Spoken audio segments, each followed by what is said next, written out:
हाँ, तो हम लोग बात कर रहे थे कि इलेक्ट्रिक फील्ड और पोटेंशियल के बीच क्या रिलेशन है, और आपको बता रहे थे कि इलेक्ट्रिक फील्ड के साथ अलग अलग डायरेक्शन में मूव करने पे पोटेंशियल में कैसा चेंज होता है। तो यहाँ पे बताए थे कि जिस डायरेक्शन में इलेक्ट्रिक फील्ड है, अगर उसी डायरेक्शन में मूव करें तो पोटेंशियल घटता है, और किस रेट से? मैक्सिमम रेट से, सबसे तेज़ी से घटेगा। मतलब जिधर फील्ड है उधर मूव कीजिएगा तो पोटेंशियल घटते जाएगा और सबसे फास्ट। अगर आप जिधर इलेक्ट्रिक फील्ड है उससे कोई थीटा एंगल, बशर्ते थीटा 90 से कम होना चाहिए, 0 और 90 के बीच होना चाहिए, तो अगर मूव करेंगे आप तो उस स्थिति में पोटेंशियल में कोई बदलाव, उस स्थिति में पोटेंशियल घटेगा, लेकिन वो पोटेंशियल में डिक्रीज होगा, घटेगा, लेकिन वो थोड़ा स्लो रेट से घटेगा। जितना एंगल आप उठते जाएंगे, 0 डिग्री पे मैक्सिमम रेट से घटा, फिर एंगल जैसे जैसे बढ़ेंगे, 90 से कम एंगल पे आप बात कर रहे हैं, तो एंगल जितना बढ़ेगा पोटेंशियल घटेगा, बट घटने का जो रेट है वो धीमा होगा। जैसे यहाँ बताए थे कि मान लो ई डी आर का वैल्यू 10 है समझने के लिए, तो यहाँ डी आर डिस्प्लेसमेंट में पोटेंशियल में कितना कमी आया? 10 का कमी आया। जबकि अगर ये 60 डिग्री पे अगर जाता है तो पोटेंशियल में उतना ही डिस्प्लेसमेंट में कितना का कमी आता? 5 का कमी आता। मतलब पोटेंशियल घटा लेकिन कम घटा। ठीक है, तो ये दो केस हो गया हम लोग का। अब तीसरा केस देखते हैं, जहाँ पर डिस्प्लेसमेंट वेक्टर किधर है, तो जिधर फील्ड है उसके परपेंडिकुलर डिस्प्लेसमेंट हो रहा है। तो ऐसी स्थिति में थीटा कितना हो जाएगा? 90 डिग्री हो जाएगा। तो इसी फार्मूला से E D R cos theta वाला फार्मूला से अगर जाएंगे तो E D R cos 90 degree, cos 90 का वैल्यू कितना हो गया? 0। कॉस 90 का वैल्यू 0, तो ये कंप्लीट चीज़ क्या हो गया? 0। यानी पोटेंशियल में कोई चेंज नहीं आ रहा है, hence no change in potential. मतलब जिस डायरेक्शन में इलेक्ट्रिक फील्ड होता है उसके परपेंडिकुलर डायरेक्शन में मूव करने पर पोटेंशियल में कोई चेंज नहीं होता है। यहीं से आप आगे देखेंगे तो इक्वी पोटेंशियल सरफेस जनरेट करेगा। ध्यान दीजिए, इक्वी पोटेंशियल बताएंगे अभी, फिलहाल बस इतना ही पे भी फोकस कीजिए कि जिधर इलेक्ट्रिक फील्ड है उसके परपेंडिकुलर अगर आप मूव कर रहे हैं तो पोटेंशियल कांस्टेंट रह रहा है। डी वी जीरो हुआ, डी वी जीरो मतलब चेंज इन पोटेंशियल जीरो हुआ। अगर कोई चीज़ नहीं बदला इसका मतलब क्या है? वो कांस्टेंट है, वो स्थिर है। यानी जितना पोटेंशियल यहाँ पर भी उतना ही पोटेंशियल। यहाँ से यहाँ गए, पोटेंशियल में कितना का कमी आया था? अभी 60 डिग्री एंगल लेते तो यहाँ पे फिलहाल समझाए थे 5 का कमी आ रहा है। यहाँ से यहाँ डिस्प्लेसमेंट हुआ, पोटेंशियल कितना घट गया था? 10। यहाँ से यहाँ उतना ही डिस्प्लेसमेंट हुआ, लेकिन पोटेंशियल में कोई चेंज नहीं हुआ। There is no change in potential. अब हम लोग ये केस देखते हैं कि अगर डिस्प्लेसमेंट जो हो रहा है वो थीटा एंगल बना रहा है, लेकिन थीटा का वैल्यू 90 से बड़ा है और 180 से छोटा है। 90 से बड़ा है लेकिन 180 से छोटा है। तो ऐसी स्थिति में क्या हो जाएगा? फिर से वही relation, E D R cos theta. अगर थीटा का वैल्यू 90 और 180 के बीच है तो ये पूरा वैल्यू कैसा आएगा? नेगेटिव आएगा। और ये पूरा वैल्यू नेगेटिव आने का मतलब है कि यहाँ माइनस और ये माइनस मिलके कितना हो गया? पॉजिटिव। यानी डीवी कैसा आ रहा है? पॉजिटिव आ रहा है। पोटेंशियल में जो बदलाव हो रहा है वो कैसा है? पॉजिटिव। यानी पोटेंशियल क्या हो रहा है? बढ़ रहा है, पोटेंशियल बढ़ रहा है। यानी जहां आप 90 डिग्री से ज़्यादा एंगल पे मूव किए तो पोटेंशियल बढ़ना शुरू हो जाएगा। अभी आप देखे थे 0 डिग्री पे मूव कर रहे थे तो पोटेंशियल घट रहा था सबसे तेज़ी से। फिर आप देखें कि 0 और 90 के बीच किसी एंगल पे मूव करते हैं, एंगल किसके साथ? इलेक्ट्रिक फील्ड और डिस्प्लेसमेंट के बीच। अगर ऐसी स्थिति में मूव करते हैं तो पोटेंशियल घटता है लेकिन कम घटता है। एग्जैक्टली 90 डिग्री पे मूव करते हैं तो पोटेंशियल में कोई बदलाव होता ही नहीं है। फिर देखिए 90 और 180 के बीच मूव करते हैं तो पोटेंशियल बढ़ना शुरू हो गया। ठीक है ना, बढ़ना शुरू हो गया। अब एग्जैक्टली अगर आप मूव करते हैं 180 डिग्री पे, मतलब जिधर इलेक्ट्रिक फील्ड है उसके अपोजिट डायरेक्शन में अगर आप मूव करते हैं तो थीटा का वैल्यू कितना हो जाएगा? 180 डिग्री। और थीटा 180 अगर हुआ तो कॉस 180 का वैल्यू कितना हो जाएगा? -1। ये -1 और यहाँ माइनस मिलके हो जाएगा प्लस ई डी आर। यानी पोटेंशियल क्या हो रहा है? इंक्रीज करना शुरू कर दिया। और किस रेट से? मैक्सिमम रेट से। मतलब जिस डायरेक्शन में इलेक्ट्रिक फील्ड है उसके उल्टा डायरेक्शन में अगर चला जाए तो पोटेंशियल सबसे तेजी से बढ़ता है। इलेक्ट्रिक फील्ड के अपोजिट डायरेक्शन में जाने पर पोटेंशियल सबसे फास्ट मूव करता है। ठीक है, 90 और 180 के बीच पोटेंशियल बढ़ता है बट रिलेटिवली स्लो रेट में बढ़ेगा। 90 डिग्री में कोई चेंज नहीं होता है। 0 और 90 के बीच घटता है बट स्लो घटता है जितना एंगल बढ़ेगा। मतलब आप यहाँ पे एक छोटा फिगर बनाने की कोशिश करें, इधर जा रहे हैं, इलेक्ट्रिक फील्ड इधर जा रहे हैं, पोटेंशियल क्या हो रहा है, सबसे तेज़ी से घट रहा है। बाकी ऐसे ऐसे जितना एंगल उड़ते जाएंगे वैसे वैसे घटेगा, बट घटने का रेट स्लो होता जाएगा। यहाँ मूव करेंगे पोटेंशियल में कोई बदलाव नहीं होगा। जैसे इधर जाएंगे पोटेंशियल बढ़ना शुरू करेगा, जितना एंगल इधर बड़ा होते जाएगा पोटेंशियल सबसे फास्ट बढ़ेगा और 180 पर फास्टेस्ट सबसे तेज़ी से बढ़ेगा। तो इस तरह से पोटेंशियल में कैसा बदलाव आता है इलेक्ट्रिक फील्ड के साथ अलग अलग डायरेक्शन में मूव करने पर, ये हम लोग समझे।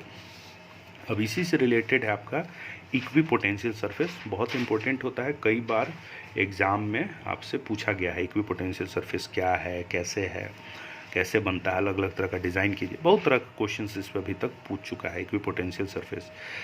तो बस कुछ 2-4 सिंपल बात। पहले तो क्या लिखे हैं, ऐसा सरफेस जहाँ पे पोटेंशियल सेम होता है सारे पॉइंट पे, ठीक है, उसको हम लोग इक्विपोटेंशियल सरफेस कहते हैं। नाम से ही है इक्विपोटेंशियल, हर जगह पोटेंशियल बराबर हो।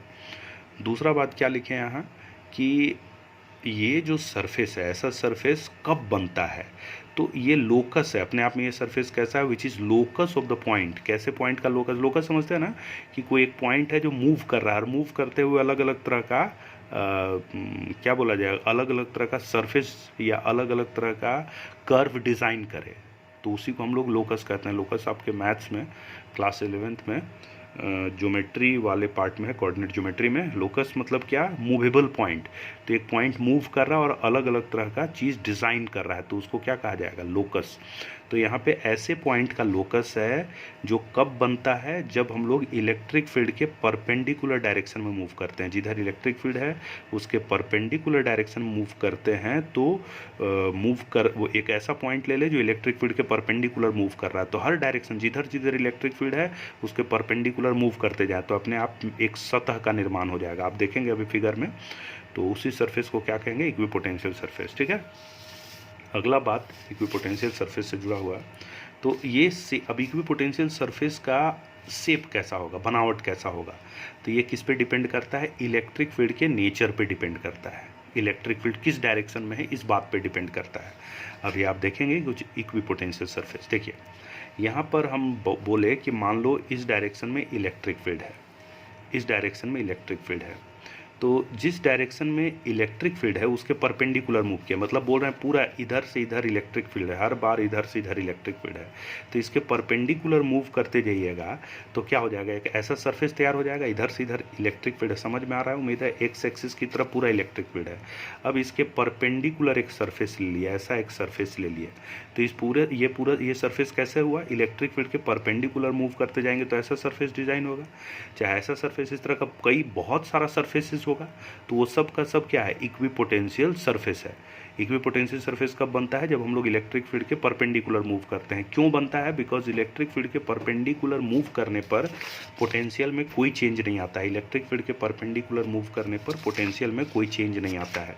तो यहाँ पर भी हम लोग का जो ये सरफेस है, ये सरफेस इलेक्ट्रिक फील्ड के परपेंडिकुलर मूव करने से बना हुआ है, मतलब हर जगह पोटेंशियल सेम है। तो यहाँ पर कैसा इक्विपोटेंशियल सरफेस बना, प्लेनर इक्विपोटेंशियल सरफेस बना। तो प्लेनर इक्विपोटेंशियल सरफेस कब बनता है, तो जिधर इलेक्ट्रिक फील्ड है उसके परपेंडिकुलर डायरेक्शन में मूव करने पर प्लेनर इक्विपोटेंशियल सरफेस बनता है। अब यहाँ जैसे दो सरफेस हम बनाए, मान लो इसको ए नाम देते, इस इक्विपोटेंशियल सरफेस को बी नाम देते, तो या वैसी स्थिति में अगर आपको कहा जाए यहाँ पर 10 वोल्ट है पोटेंशियल, तो क्या यहाँ भी 10 वोल्ट होगा, बिल्कुल नहीं। इक्विपोटेंशियल का मतलब है कि इस पूरे सरफेस में हर जगह 10 वोल्ट होगा। अगर यहाँ 10 वोल्ट है तो यहाँ 10 वोल्ट होगा, यहाँ 10 वोल्ट होगा, यहाँ 10 वोल्ट, इस सरफेस के हर पॉइंट पे 10 वोल्ट होगा। लेकिन ये दूसरा इक्विपोटेंशियल सरफेस है, यहाँ हर जगह पे 10 वोल्ट नहीं होगा, उससे कम या ज़्यादा होगा। अब सोचिए आप कम या ज़्यादा क्या होना चाहिए और क्यों होना चाहिए। तो देखिए आप ऐसे सोच सकते हैं, अगर थोड़ा दिमाग लगाइएगा तो, वैसे आप लोग लगाते तो है नहीं, लेकिन अगर दिमाग लगाइएगा तो ऐसे सोच सकते हैं कि कहाँ पोटेंशियल ज़्यादा होगा। देखिए अभी आपको समझाए थे कि इलेक्ट्रिक फील्ड के डायरेक्शन में जाने पे पोटेंशियल क्या होता है, घटता है। तो इधर से इस सरफेस से इस सरफेस तक पहुंचने के लिए हमको इलेक्ट्रिक फील्ड के डायरेक्शन में जाना पड़ेगा, और इलेक्ट्रिक फील्ड के डायरेक्शन में जाने पे पोटेंशियल क्या होता है, घटता है। तो घटता है यानी यहाँ पोटेंशियल क्या होगा, इस पूरे सरफेस में कम होगा। मतलब अगर यहाँ 10 वोल्ट है, इस पूरे सरफेस पे 10 वोल्ट का पोटेंशियल है, तो यहाँ पक्का है कि 10 वोल्ट से कुछ कम होगा। वो कितना कम होगा ये तो क्वेश्चंस के हिसाब से डिसाइड होगा। यानी हम लोग कह सकते हैं पोटेंशियल सरफेस ए का ज़्यादा होगा पोटेंशियल सरफेस बी से। इस पूरे सरफेस पे पोटेंशियल सेम होगा, इस सरफेस पे सेम होगा, बट दोनों में आइडेंटिकल नहीं होगा। ठीक है, तो ये इक्विपोटेंशियल सरफेस कैसा है, प्लेनर है। क्यों, चूंकि इलेक्ट्रिक फील्ड के परपेंडिकुलर मूव करने पे यहाँ प्लेन सरफेस बन रहा है। तो इलेक्ट्रिक फील्ड के परपेंडिकुलर मूव करने पे जैसे सरफेस का डिज़ाइन हो, उसी को हम लोग इक्विपोटेंशियल सरफेस कहेंगे, चूंकि उसमें हर जगह पोटेंशियल सेम होता है। उसी तरह से यहाँ आते हैं कि मान लो एक पॉजिटिव चार्ज है, तो इसके चलते इलेक्ट्रिक फील्ड क्या होता है, रेडियली आउटवर्ड होता है। तो रेडियली आउटवर्ड में अगर हम लोग परपेंडिकुलर ड्रॉ करते जाएंगे हर जगह, तो हम लोग को कैसा सरफेस बनेगा, स्फेयर तैयार हो जाएगा, गोला तैयार हो जाएगा। तो ये भी एक गोला है, ये भी एक गोला है। इस तरह से क्या चीज़ तैयार होगा, अलग अलग सरफेस तैयार, अलग अलग स्फेयर तैयार हो जाएगा। तो यानी यहाँ पर ये देखिए परपेंडिकुलर मूव करते गए, फिर परपेंडिकुलर, हर जगह परपेंडिकुलर मूव कीजिएगा हर तरफ, तो अपने आप में एक गोला तैयार हो जाएगा। इलेक्ट्रिक फील्ड हर जगह बाहर की तरफ है, रेडियली आउटवर्ड, तो हर जगह परपेंडिकुलर मूव कीजिएगा तो आपके पास स्फेयर तैयार हो जाएगा। तो यहाँ पर इक्विपोटेंशियल सरफेस कैसा है, आपको स्फेरिकल है। तो रेडियल अगर चार्ज है बाहर की तरफ, तो इस स्थिति में इक्विपोटेंशियल सरफेस कैसा होता है, तो स्फेरिकल होता है। Spherical equipotential surface point charge के चलते होता है। ठीक है, ओके। तो यहाँ पर फिर उसी तरह से कह सकते हैं इस सरफेस के रिस्पेक्ट में इस सरफेस पर पोटेंशियल क्या होगा, कम होगा। इस पूरे सरफेस में सेम होगा, इस पूरे सरफेस में सेम होगा, बट इन दोनों में आइडेंटिकल नहीं होगा। यहाँ से यहाँ जाने पर क्या हो जाएगा, घट जाएगा। क्यों घटेगा, चूँकि फील्ड के डायरेक्शन में मूव कर रहे हैं। इसी तरह से अगर कोई लीनियर चार्ज है, तो उसके चलते फील्ड कैसा होता है, रेडियली आउटवर्ड। अब इसमें हर जगह रेडियली आउटवर्ड डायरेक्शन, यहाँ से हर तरफ रेडियली आउटवर्ड, ये रेडियल अलग है। ठीक है, यहाँ देखिए लाइन से हर तरफ बाहर की तरफ। तो यहाँ पर अगर परपेंडिकुलर बनाइएगा तो आपको कैसा मिलेगा, सिलेंडर मिलेगा।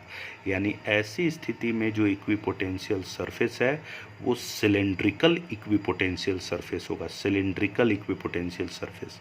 ठीक है, तो आप उम्मीद है ये समझे होंगे कि जो इक्विपोटेंशियल सरफेस होता है उसका शेप कैसा होता है। तो ये सिंपली डिपेंड करता है चार्ज के डिस्ट्रीब्यूशन के चलते, और कई चीज़ पता चलेगा आपको।